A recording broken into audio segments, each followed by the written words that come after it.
Hi, my name's Rob Collier from We Buy Homes. Today we're going to talk a little bit about what I call dirty little tricks, and I just want to cover one little trick that some other buyers out there in the market do, which I don't like, I don't do. So let me tell you a little bit about that. So what happens is they'll get a property under contract, they'll offer you great money to get it under contract, that's your property.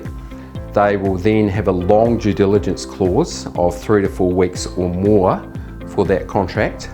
They will let that due diligence clause run its course, and then just before confirmation, just before they confirm on buying the property, they will drop their price. They'll drop their price for no specific reason, which I think is very uncool. And in a lot of cases, people are set up to go to the next property, don't have a choice to reject that offer, that new offer, and so it puts them in a very compromised position.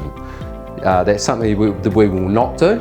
However, if there is something that with the property that's an additional cost that we didn't know at the start, we will discuss that with you, and then you have the option during the due diligence period to decide whether that's something you want to consider or not. We do have a full downloadable PDF for this, so click on the link below, learn a little bit more about it, but something you need to be very aware of out there in the marketplace when you are selling your house privately.